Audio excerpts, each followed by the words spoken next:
Court reporter discovers brother's plot to steal her home using squatter's rights. Hi everyone. Today's story will blow your mind, but really quick, if you enjoy this content, hit that subscribe button. Channel's been a bit quiet lately, and your support keeps it all going. Let's jump in. Initial post. I never imagined I'd be sharing something this bizarre and infuriating with strangers on the internet, but I need to document this somewhere, and honestly, I need to know if I'm handling this correctly. I'm a 29-year-old court stenographer, and what I discovered in my own home has completely shattered my relationship with my family. Let me paint you the full picture, because the details matter here.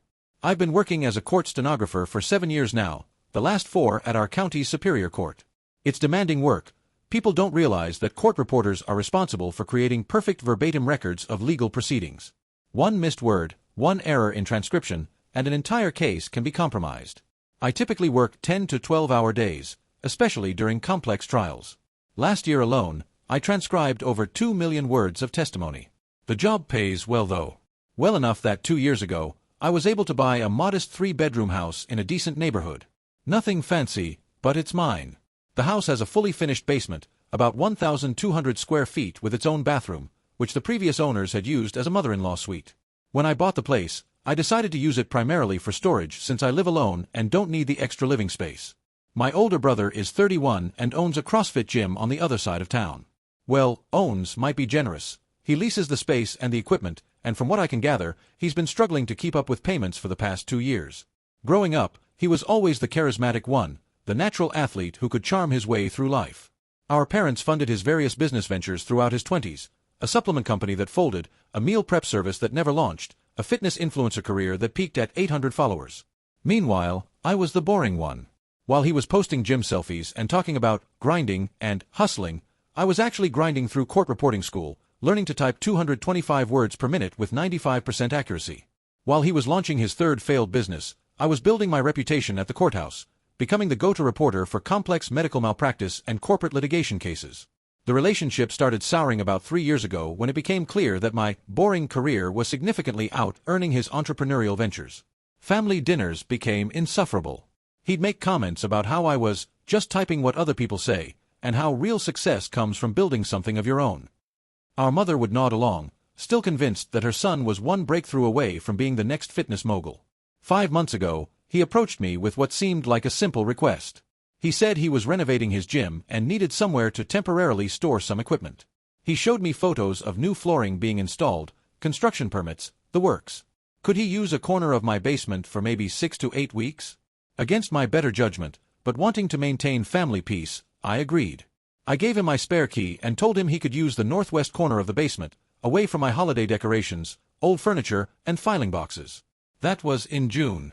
By July, I was deep into the most complex case of my career, a multi-defendant corporate fraud trial with 14 lawyers, dozens of witnesses, and thousands of exhibits.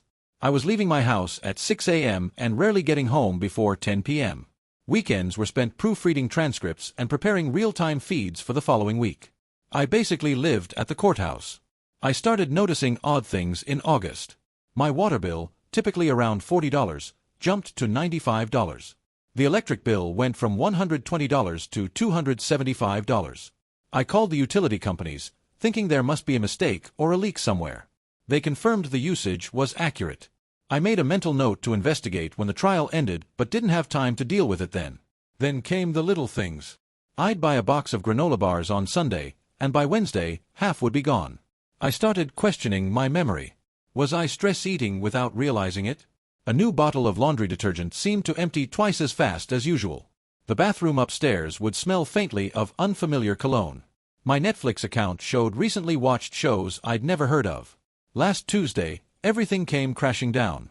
The judge had declared a recess until Thursday due to a family emergency with one of the jurors. I came home at 2 p.m. with a splitting migraine, planning to take some medication and sleep it off. But when I walked through my front door, the house felt different. There was a smell, that distinctive mix of protein powder, gym clothes, and something else. Male body spray, maybe. I stood in my foyer for a moment, trying to process the sensory information. That's when I heard it, a faint sound from below. Music. Coming from my basement. My heart started racing as I quietly opened the basement door. The music became clearer, some kind of motivational podcast about manifesting your destiny and claiming what's yours. I descended the stairs slowly, my court reporter instincts kicking in, mentally documenting every detail. The basement was unrecognizable. What had been my storage space was now a fully functional apartment. The gym equipment he was supposedly storing was set up in one corner, yes, but that was just the beginning. There was a bed, an actual queen-sized bed, where my Christmas decorations should have been. A makeshift kitchen area with a mini fridge, microwave, hot plate, and coffee maker occupied another corner. A laptop sat open on a folding table surrounded by papers. Clothes hung from a rolling rack. Dirty dishes filled the utility sink. The bathroom door was open, revealing men's toiletries, dirty towels, and what looked like weeks of accumulated grime. The small window had been covered with blackout curtains.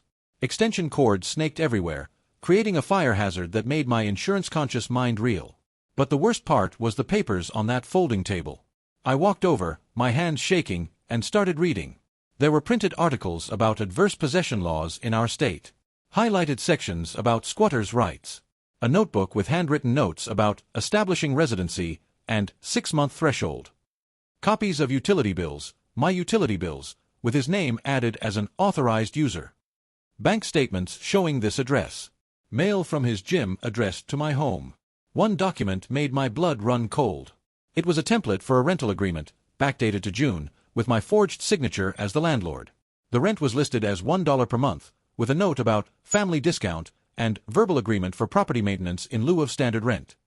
I photographed everything with my phone, my court reporter training taking over. Wide shots to establish context, close-ups of documents, multiple angles of the living setup. I even did a video walkthrough, narrating in my professional voice, treating it like I was creating a record for court. Then I saw his gym bag in the corner, unzipped. Inside were more documents, plans for expanding his gym, loan applications using my address as collateral, and worst of all, a business proposal describing him as co-owner of my property, using my house as proof of his assets. I left the basement without touching anything else and called my best friend, who works as a paralegal at a real estate law firm. She came over immediately, took one look at the situation, and said, "You need a lawyer. This is attempted property theft." That evening, I texted my brother, careful to keep everything in writing. I asked him about the equipment storage and mentioned I'd been in the basement. His response was casual, almost proud. "Oh yeah, I've been crashing there sometimes after late training sessions. Your place is closer to the gym than my apartment. No big deal, right? Family helps family." I replied that he needed to remove all his belongings immediately. His response revealed his true intentions. "Actually, I've been living there for 5 months now. Legally, I'm a tenant. You can't just kick me out. Google it if you don't believe me. I have rights." Update 1, 3 days later. The response to my initial post was overwhelming and incredibly helpful. Several of you who work in real estate law confirmed my worst fears. My brother had done his homework and was dangerously close to establishing legitimate tenant rights. In our state, 6 months of continuous residence can establish a landlord-tenant relationship even without a formal lease. He was 1 month away. I hired a real estate attorney the next morning. She specializes in property disputes and landlord-tenant law. When I showed her my documentation, she was both impressed and appalled. "Your brother is either very smart or had help," she said. "This is a sophisticated attempt at adverse possession through the establishment of tenancy rights." She explained that if he reached the 6-month mark, I'd have to go through formal eviction proceedings, which could take months. During that time, he could further damage my property, continue using my address for fraudulent purposes, and even potentially sue me for illegal eviction if I tried to force him out. But then she smiled. "Good thing you know how to document everything like a court reporter. And good thing you never explicitly agreed to him living there. We have options." The strategy we developed was brilliant in its simplicity. Remember, the basement was finished but never legally permitted as a dwelling unit. The previous owners had done the renovation without permits, and I'd never bothered to get it properly certified because I was just using it for storage. This meant that as a living space, it violated multiple city codes. Housing code violations supersede tenant rights. If a space is deemed uninhabitable by city inspectors, it must be vacated immediately regardless of any rental agreements or established residency. I made an anonymous tip to the city's building department about potential unpermitted dwelling units in my neighborhood. I mentioned concerns about safety, particularly fire hazards from overloaded electrical systems. Within 48 hours, an inspector arrived. I met him at the door, playing the concerned homeowner perfectly. I explained that I'd been storing items in my basement and had recently discovered someone had been accessing the space without my knowledge. I was worried about liability and safety issues. The inspector's assessment was damning. The basement lacked proper egress windows required for bedrooms. The ceiling height in certain areas was below minimum standards. There were no hardwired smoke detectors for a living space. The electrical setup with multiple extension cords and power strips violated numerous codes. The hot plate near flammable materials was an immediate fire hazard. The ventilation was inadequate for residential use. He condemned the space on the spot, posting an official notice. Any occupant had 24 hours to remove belongings before the space would be sealed. This wasn't an eviction, it was a safety order, which meant tenant rights didn't apply. My brother arrived within 2 hours, furious. I met him in the driveway, my phone recording in my pocket. "You called them. You're trying to make me homeless," he shouted. "I called about safety concerns in my storage area," I replied calmly. "Are you saying you've been living in my basement? You know I've been staying there. We had an agreement." "We had an agreement about storing gym equipment. Do you have any written agreement about living there?" He pulled out his phone, showing me the forged rental agreement. "Right here. You signed this." "I've never seen that document before in my life. That's not my signature." His face went red. "You can't do this. I have rights. I've been there 5 months. My mail goes there." "The city inspector says the space is uninhabitable." "That's not my decision. And having mail fraudulently sent to an address you don't have permission to occupy is mail fraud." The conversation deteriorated from there. He tried every manipulation tactic, guilt about family, claims that I was rich and selfish, threats about hiring a lawyer, even fake tears about his struggling business. I kept my responses minimal and factual, just like I do when reading back testimony in court. Update 2, 2 weeks later. The fallout has been more extensive than I anticipated. My brother removed his belongings within the 24-hour deadline, but not before trying several more schemes. He brought a witness, one of his gym buddies, who tried to claim he'd been present when I'd verbally agreed to let my brother live there. Unfortunately for them, I had security camera footage from my doorbell camera showing this person had never been to my house before.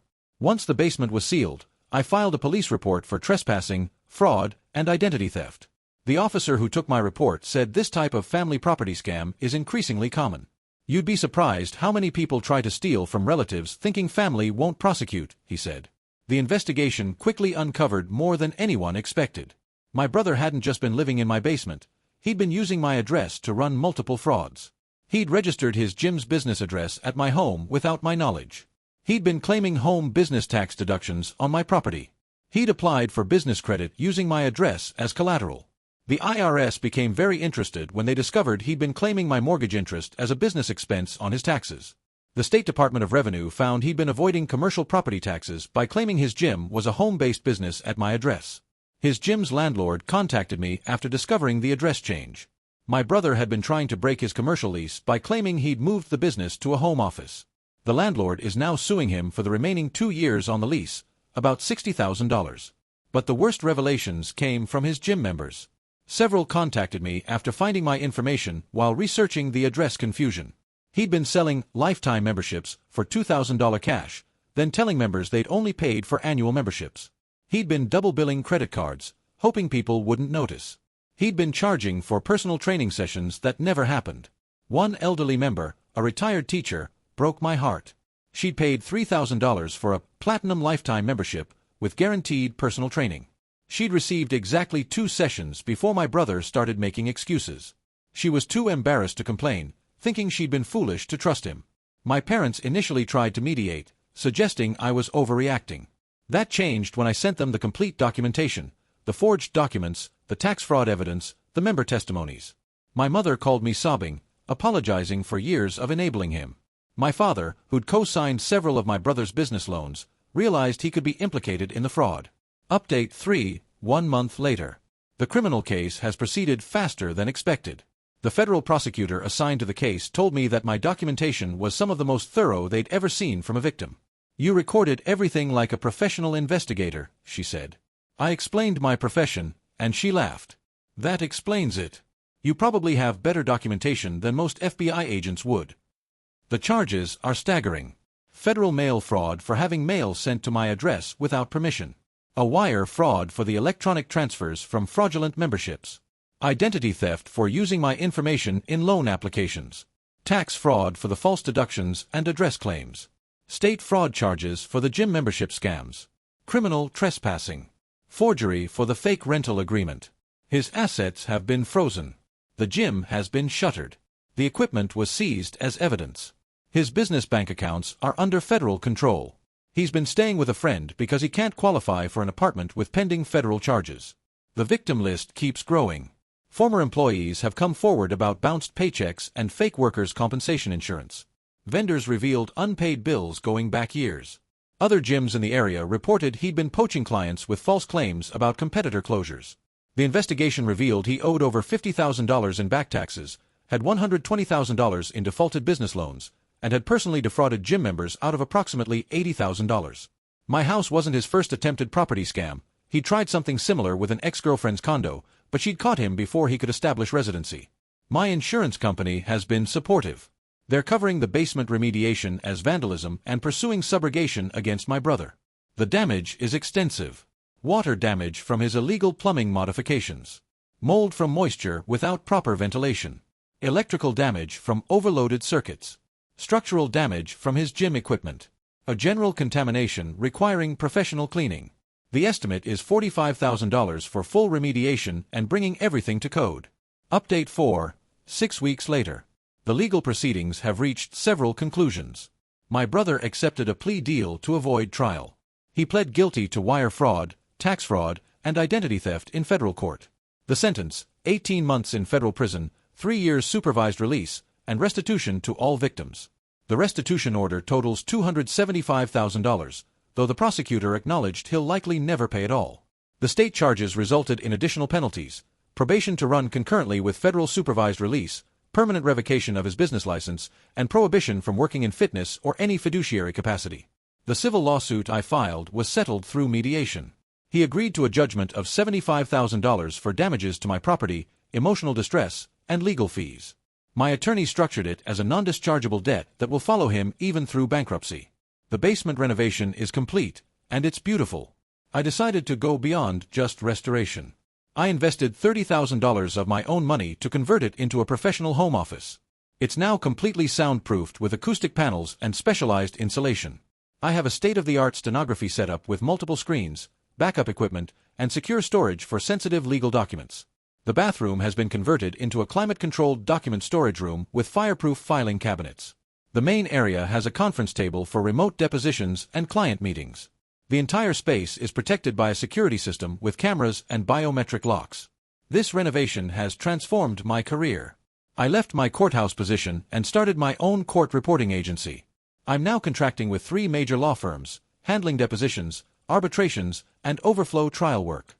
My income has increased by 150%. The basement my brother tried to steal has become the foundation of my business success. Update 5, 2 months later, final update. As I write this final update, my brother is serving his sentence at a minimum security federal facility. He sent me one letter, filled with blame and accusations, claiming I destroyed his life over a misunderstanding.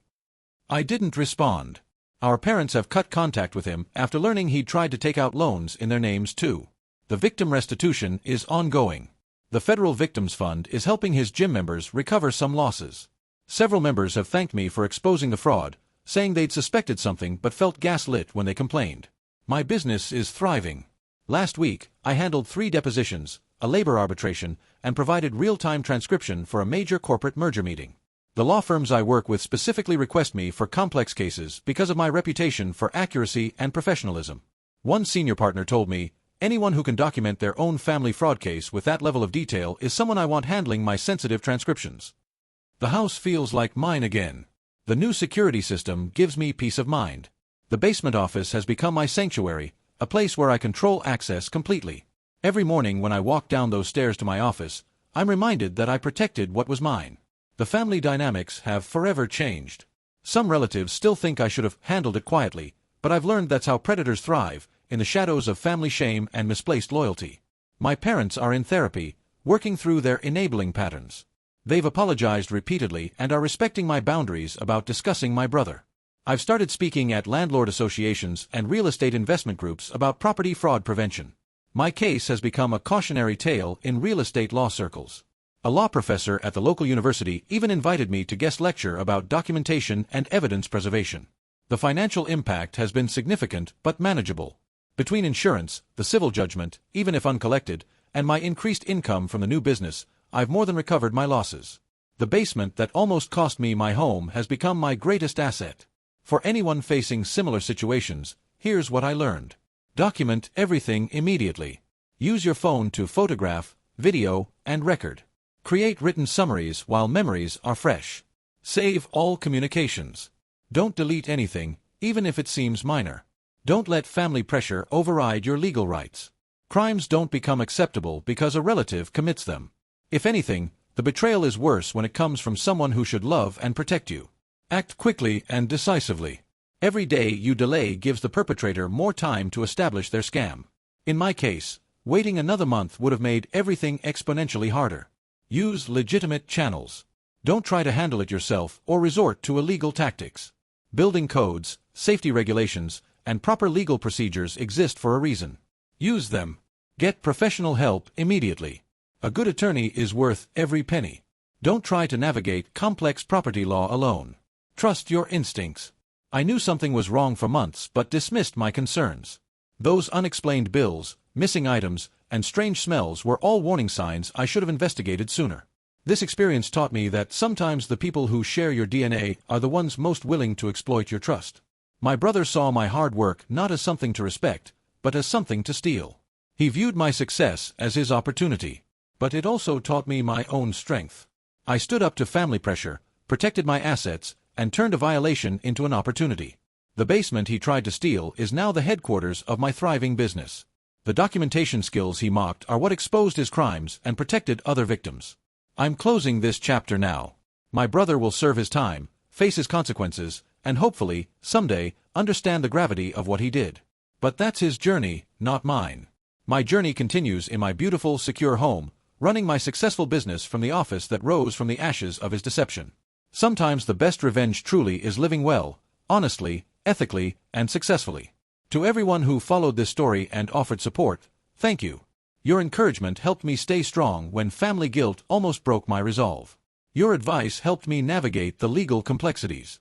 Your validation helped me understand that protecting myself wasn't cruel, it was necessary.